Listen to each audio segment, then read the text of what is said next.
What's up, everybody? I'm Dave Rubin. This is the Rubin Report Direct Message, and today is September 30th, 2021. Do me a favor, I haven't told you this in a while. Would you share our videos if you enjoy them? Would you subscribe to our channel if you find this thing valuable? And would you tap the notification bell if you actually want to see when we post new content? You'd be doing me a solid, and I know it would make you feel good.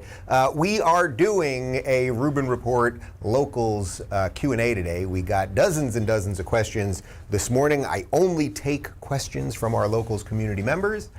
So of course you can always sign up and join us there for early video and ad-free stuff and a whole bunch more at rubinreport.locals.com. And we are going to do one story before we get to that. This lunatic Congresswoman, Sheila Jackson Lee. These people just lie about everything, and you're not going to believe it. We have now, using the latest and greatest technology, we have something called video to prove that they're liars. So they say crazy things, and now using technology, we can expose them as the complete and utter frauds that they are. Before we get to that, guys, I want to talk to you about Bonner Private Wine. It's a little early to be drinking for me, but I've got a bottle right here. Do you guys enjoy a glass of wine with dinner, maybe while in the backyard entertaining friends? I certainly do. Well, let me tell you about one of my best kept secrets, the world's first extreme altitude wine club. My friends over at freethinkerwine.com are a group of Americans who got tired of those flimsy wines you find at most supermarkets. You know the kind, the cheap throat-burning reds and the syrupy yellow whites. They set out on a journey miles away from civilization and 9,000 feet into the sky to find some of the world's most remote wines, and they nearly died trying, seriously. Pop open one of their bottles of Malbec, you're going to get some notes of blackberry leather, cherry, smoke, and a little dark cherry. That's 2 times I said cherry there. It's a lot of cherry. Plus, if you love steak and barbecue like I do, these wines make a great pairing. Try them with the smoked tri-tip. That's what we knocked out the other night. Today, you can be one of the first to try these extreme altitude wines. Visit freethinkerwine.com and you'll get 50% off the wine and 50% off shipping. No middleman, no inflated prices, no promo code needed. Just visit freethinkerwine.com. That's freethinkerwine.com. And now back to me. All right, wine bottle, you go there. Okay, so one of the things I've been saying lately is that it's not just that the Democrats and the media and their big tech cohorts, that it's not just that they lie, right? We know that they lie. It's that they lie about everything. And I really mean it at this point. They lie about every single thing. Males are females. 3.5 trillion equals 0. We don't have a problem at the border. The vaccines are working as promised. They lie about absolutely everything. And what they seem to forget is we now have videotape. This is a new thing. I did not know about this morning. I said to Connor, is there a way we could prove that these people are liars? And he said, we have videotape, Dave, and we're going to show video. And I said, all right, let's try it. So first we're going to show you here, this is Representative Sheila Jackson Lee of Houston. She is a progressive, thus a liar. And here she is talking about what's happening on our southern border. Let me pronounce to my friends that the border is both sovereign and secure. It is obviously subjected to biased and unfair narratives for political purposes. It's both sovereign and secure. Well, we've got 2 videos for you. Here's sovereign.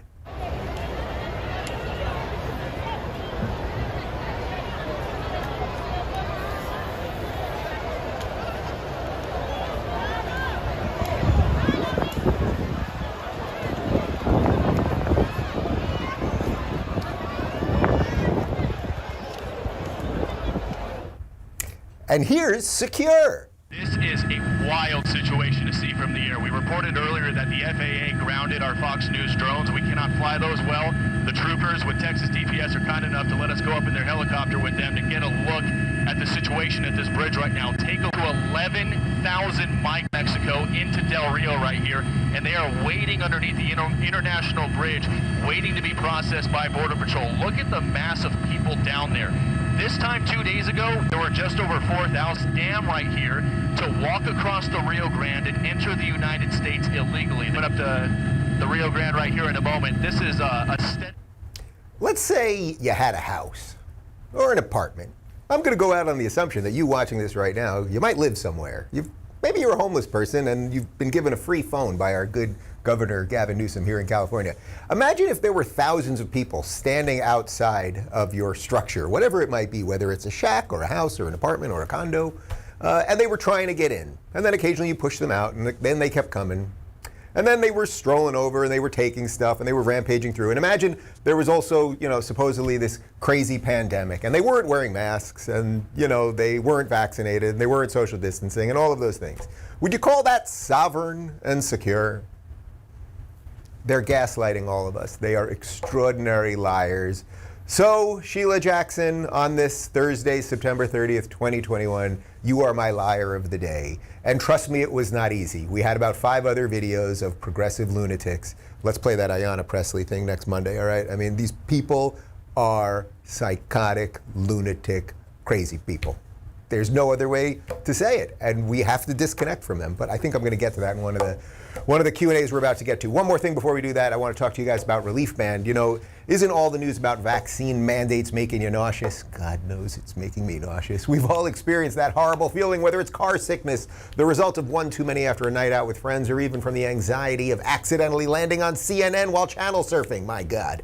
Nausea can ruin a day, force us to change our plans, and in the most severe cases, it can make us unable to function. For those of you who can relate, I've got great news. You can check out Reliefband. Reliefband's the FDA's #1 cleared anti-nausea wristband that has been clinically proven to quickly relieve and effectively prevent nausea and vomiting associated with motion sickness, anxiety, migraines, hangovers, morning sickness, chemotherapy, and so much more. The product's 100% drug-free, non-drowsy, and provides all-natural relief with 0 side effects. For as long as needed, Reliefband stimulates a nerve in the wrist that travels to the part of the brain that controls nausea. Then it blocks the signal your brain is sending to your stomach telling you that you're sick. Reliefband is worth trying for the anxiety benefits alone. It'll bring you peace of mind and help you not worry about nausea again as the world's opening back up, sort of. Don't let the fear of nausea keep you on the sidelines. Right now, Reliefband has an exclusive offer just for my audience. If you go to reliefband.com and use promo code Rubin, you'll get 20% off plus free shipping and a no questions asked 30-day money-back guarantee. So head over to reliefband.com and use promo code Rubin to get 20% off plus free shipping. And now back to me. All right, let's roll right into the questions. We got a whole bunch here. I will get to as many as possible. Antoinette says, as we come closer to the 1-year anniversary of the 2020 election, where do you see the country heading towards? Well, hell, frankly. Yeah, we're in a lot of trouble. We are really in a lot of trouble. You guys know this. I try to do this show with a smile on my face. I try to spin things positively. I try to give you the silver lining. I'm trying not to make you outraged. I'm trying to, not attack people who don't deserve to be attacked, all of that stuff. But we're in trouble. We're in trouble. I just see no other way to look at it. I was actually at a party last night here in LA, and virtually every single person there was talking about leaving, mostly leaving LA, but leaving California. But there were plenty of people there who had left already, who had come back for this event that I went to, and they were much happier in other places. Like we seemingly are in the midst of this national divorce. I can tell you on the California front, just because that's where I am. I mean, look at the 2 things that have happened since the recall failed, and obviously it was a disaster, right?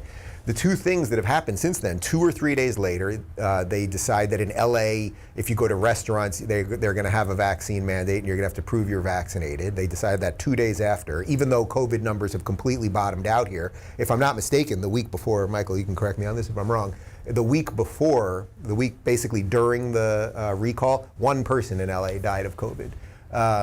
So they just loved power. So not only did that happen, but then just a few days ago, Gavin Newsom announced that we're going to have mail-in ballots in perpetuity. And we talked about it.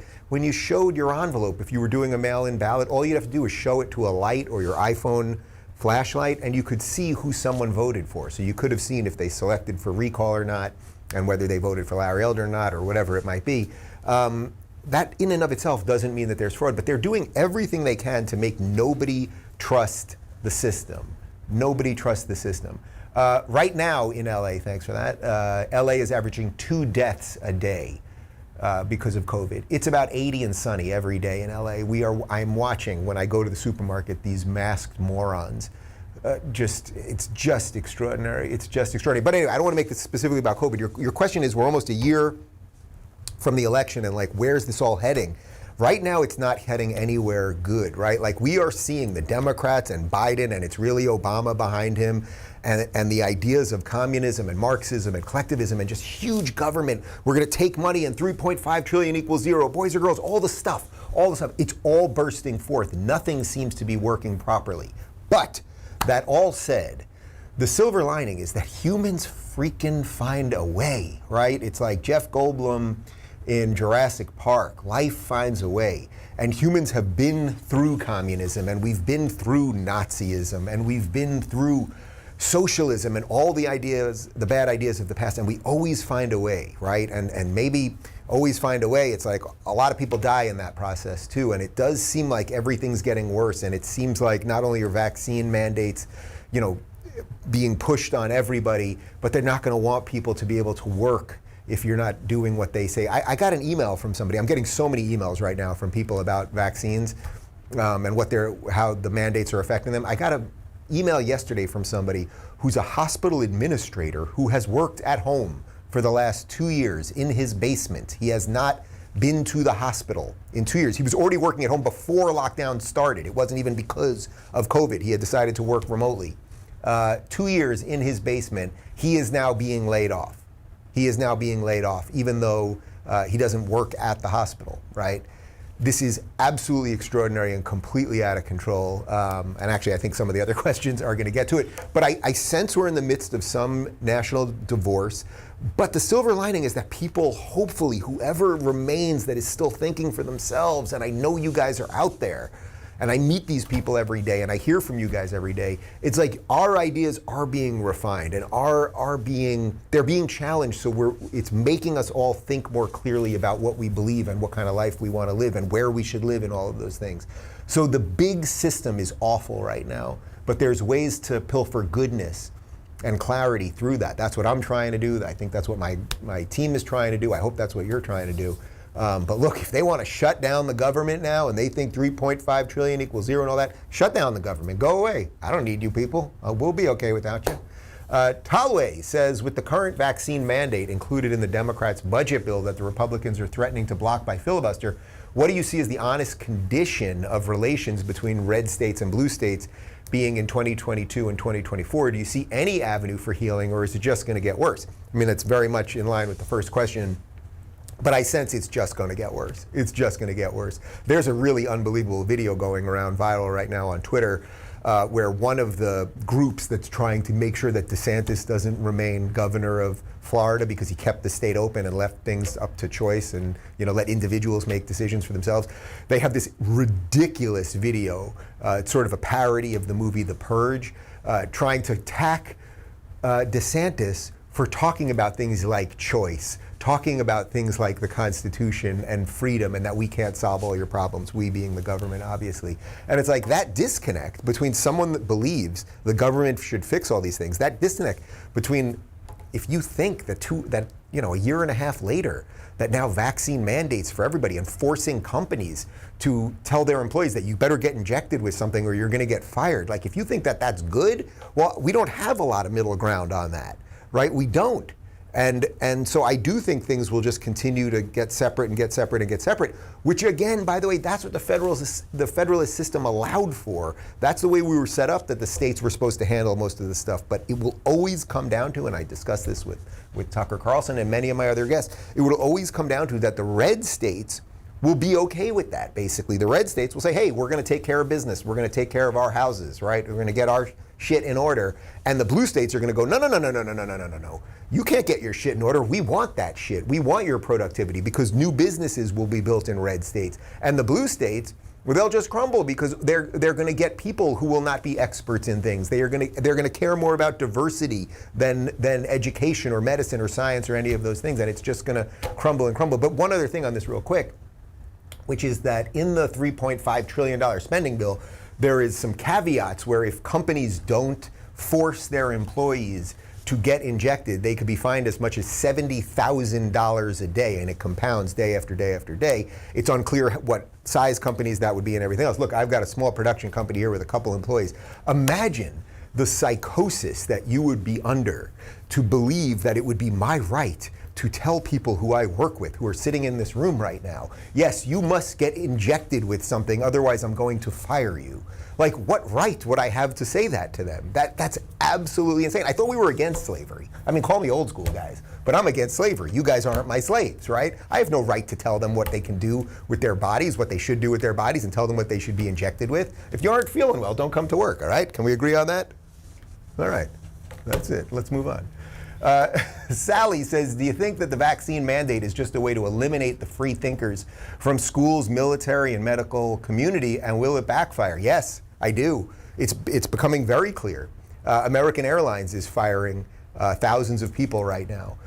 Not only pilots, but people that work on the ground at the airports. They're firing all sorts of people. We know that psychotic lunatic. I mean, I have no other way to describe these people at this point, right? The governor of New York, who again nobody voted for, right? She stepped in once Newsom. They're all the same actually. Once Cuomo went out, talking about how they're getting rid of about 80,000 healthcare employees, and they're going to replace them with the National Guard because they're not vaccinated. These people who we were told were heroes for a year and a half, these people who've put it all on the line to make sure other people are safe, and then some bureaucratic bitch who's just what nobody voted for steps in and says, we're gonna fire you people. They are trying to destroy everything. You really need to understand this. The communists, the Marxists, the Democrats, it's all the same thing, and maybe we need just a better catch-all word for all of it. They are trying to destroy everything, and they're doing it quite well. So don't think, I think there's sort of a meme out there that either, they're still think they're doing the right thing, or they're just idiots, or something like that. And it's like, no, if you don't think this stuff is coordinated, that they are trying to bring down the economy, they are trying to wreck everything, like it is. It's a year and a half later, guys. So yes, I think they are, we know that they are trying to get rid of free thinkers from the military and the medical community and everywhere else, right? We know it. You don't have to hear me say it. You know it. Because by saying, okay, you have to get vaccinated for this, again, even if you're young and healthy and you had COVID and you have antibodies and all that stuff, well, those are the people who are thinking about the world clearly. They're going, well, wait a minute, I'm 25, I'm in the military, I'm fit, I eat well, I take care of myself, I had COVID, so I have some antibodies, I'll get tested when need be, et cetera, et cetera. You're the free thinker, and they're saying to you, you're out. So they want people who bow forever. I have a torn ACL in my left knee, I can't bow for that long. Patty says, DeSantis has stated he's not running for president in 24 if he doesn't, and Trump can't convince him to run as VP. And if Trump runs again, who do you think will be a good running mate on the GOP ticket? Well, first off, you guys know my feelings on this. I think DeSantis would be the best fit. I think he has fought the machine and done it pretty freaking well for a year and a half.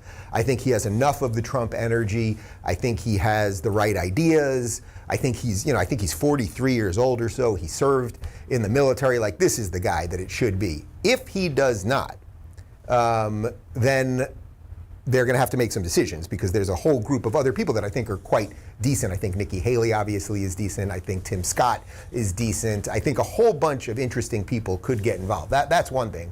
But your question really was, if DeSantis doesn't and sticks with Florida, which good for Florida, if he doesn't, right? He may just not want to, bite that thing off. So if Trump runs, then who's a good running mate? I think Tim Scott would be interesting. I think Nikki Haley would be interesting. I think Crenshaw would be interesting. I think Candace Owens would be interesting. I think that there's plenty of people. There's probably some names that we don't even know about yet. I'm hearing from a lot of people that Trump does plan on running, and it's like, on one hand, it's like we should move on from that, right? Like, we should move on for it just because he also is older at this point. Biden obviously has cognitive problems. Trump is fine, but it's just like we should just move on from that generation, right? Like, maybe Gen X, 45-year-olds to 55-year-olds should have a chance to do something. So much of what's wrong with everything right now is that you've got these people in their late 70s, early 80s, up to Dianne Feinstein, 137, that they're just hanging on. And as if they could solve the problems that they created, right? And that's not to say all older people are bad. I like older people, I really do. Cocoon, great movie, love the Golden Girls, okay? But these people should not be in charge of everything. You don't want Sophia Petrillo running the Fed, but these people just refuse to get out of the way. So the Republicans are gonna have, I think, a very wide swath of people. And just to throw back to something that I was saying during the presidential election, that was one of the reasons I really wanted Trump to win. I felt if we could get a second term of Trump, it would so break the system that was ready, that was like shaking, right? The system was just shaking and shaking and freaking out, that then after Trump, I thought the Republicans would have the widest tent possible of candidates. He would have broke the media, he would have broke the machine, drained the swamp if we could have just got 4 more years of it. But alas, that didn't happen, and here we are. Cooper says, how badly do you wish it was the start of August again? You know, this has been a weird one, for sure. Out of the 5 years that I've done the Off the Grid August, you know, in some ways because of, I told you guys when I left on July 31st, I had just been banned by Twitter because I said vaccine mandates were coming. I'm pretty sure I was right on that. We announced the pre-sale of Don't Burn This Country. It went to #1 on Amazon. So like I went out in a blaze of glory. It was like I lit the match. I was like, and I'm out of here. And the next morning we were on a plane to the rainforest. So it was such a spectacular month. I felt great. You know, just yesterday we showed a clip of my comeback show with Adam Carolla, or I guess 2 days ago, when I was predicting that I'd know nothing about the new governor of New York, but I'm guessing she's going to be far worse and further left and everything. And I looked at the video and I was like, man, I looked pretty damn great. Like I felt refreshed and like my body was like tight and I was like alive and like, you know, all that stuff. I'm feeling pretty good right now too, but like not the same way after a month. And then since I've been back, you know, the first 2 weeks, it was like this, let's give everything we got to the Larry Elder thing, and I did, and it was, I felt kind of, I was excited for the 2 weeks, and then afterwards, there was definitely a letdown. It was, you know, we had a whole talk with my whole team about the future, and, you know, like, it's been kind of weird now. Everything feels very up in the air and everything else. You know, but your question is, do I wish it was the start of August again? Not really, because I love this. I believe we're doing something important and relevant, and we just got to keep going. So even for those moments when I'm frustrated and I'm like, man, they're all liars and we got to show this shit again and fight it, it's like, this is it. Like, we either got a chance or we don't, and I just believe that we do. So, you know, another August will roll around, and until then, we'll just keep going. And my life is pretty good. We eat good food. We take the dog for a walk. You know, we're watching Downton Abbey again. I got nothing to complain about, except for the communists that are trying to get me. Nate says, how do you get people to care about truth if it doesn't fit their worldview? It's like, that's the gajillion, that's the $3.5 trillion question, Nate. I don't know. It is very, very hard to do it, because even when you show sort of a brainwashed lefty who watches CNN and New York Times, when you show them, oh, you know, they had to retract this story and they made up that story, and, you know, the Russia thing was really through the Clinton campaign, and Brett Kavanaugh was not a serial rapist, and all the stuff that you guys know, it's like this is why it has something to do with belief. And I really believe this now. That if you don't, humans have to believe in something. Humans must believe in something, whether they realize it or not. And we all believe in something, even though the hardcore atheists believe in something. They do. And when you take that belief and you hide it and you repress it and everything else, you start believing in just what is here and now. And you start believing, oh, the news said this and this person did this and this. And that's why they're all sort of all hysterical. And when you present them with information that's counter to that, it feels like their worldview is falling apart, because they've put their whole worldview in just this stuff that's happening now, this fake nonsense with the news and everything else.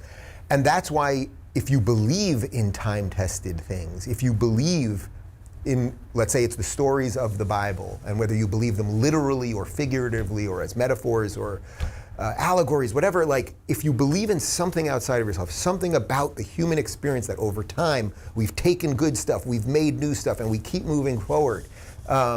If you believe in that, you'll be calmer and more decent. And then when new information comes to you, you can compare and contrast that with whatever's happening in the world, right? Like with the stuff that you've learned in the past. And then you won't be so hysterical. And that's why I have so consistently found in these last 5 years that when I meet conservatives, or just whatever you want to call it again, that right people, something, you talk to them about virtually anything and they're okay to discuss it. And nobody gets up from the table screaming, throwing things, telling you're a Nazi or anything else. They kind of are just like, I don't agree with that. You know, we could keep talking, you know, whatever. And of course, there are always exceptions to those things.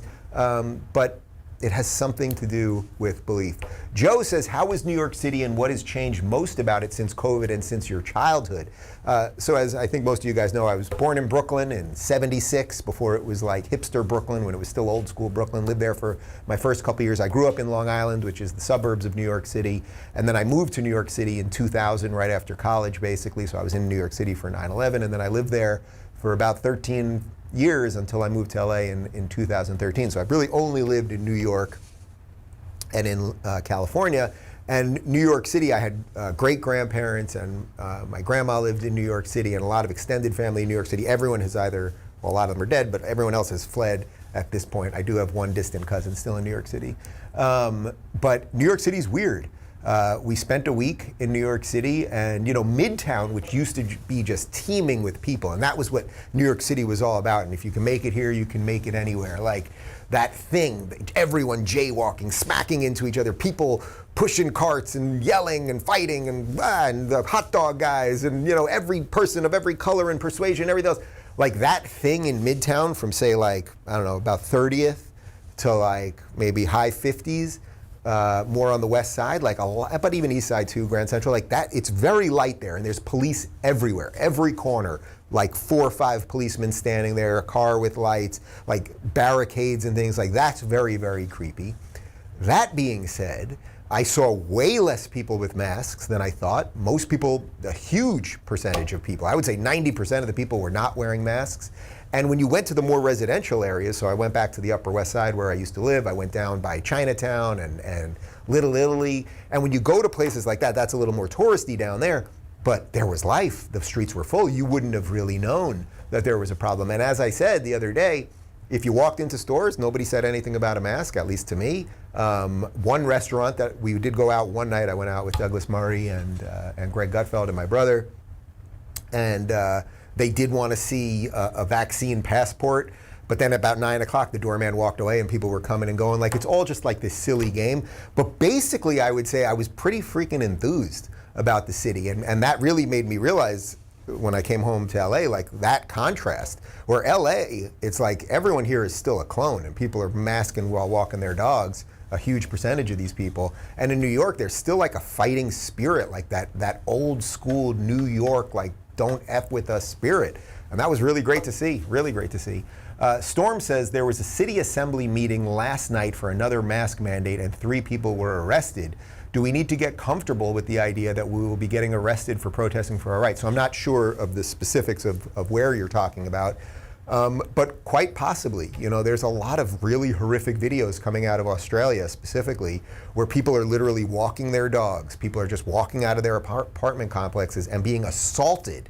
I mean, full on assaulted, tackled to the ground, kicked, punched by police officers that are supposedly protecting the public and keeping us safe from a pandemic. There's the really horrible video of a police officer choking a woman. He's choking a woman in the name of health, right? Like in the name of, oh, we don't want you to catch COVID where you might choke on phlegm, so we'll just choke you with our hand.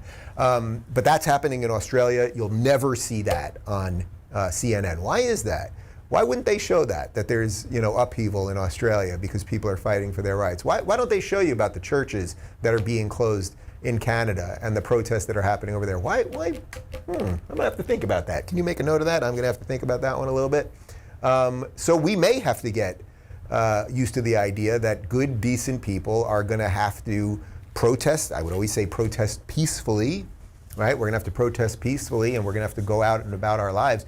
And the only thing we can do, and this is why I believe in bottom up and not top down, is that if enough good people say, no, we're not going to do this. I'm a police officer and I'm not going to choke a random woman for walking her dog.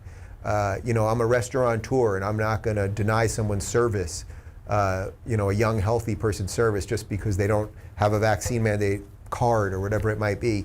That's the only way we get out of this. That's the only way we get out of this. And that's why if the government wants to shut down, bye-bye. Good. Don't let the door hit you on the way out. Jill says, why do you think Biden got a 3rd jab, and do you think that background was actually the White House? So in case you're not sure what Jill's talking about, we've got some pictures here. That's a stage, and Joe Biden was on a stage. That is not the White House. That picture leaked later, but they staged this as if he was getting a picture, getting his injection, his booster shot, at the White House, but as you can see, it is clearly not. I mean, we're in kayfabe. We're in kayfabe. Do you guys know what kayfabe is? Kayfabe, Kayfabe, is what professional wrestling was all based around. The idea that you could fake these things with predetermined outcomes, and you could cause all of these people to have real emotions and think that real things were happening, and as if the wrestling match wasn't decided already. Sort of prefabricated theater that we're all playing around with, this odd blend of reality and fantasy all at once. That's really what's happening right now. We are in the midst of some giant wrestling situation, and Hulk Hogan himself would be proud of the kayfabe that old Joe Biden is doing.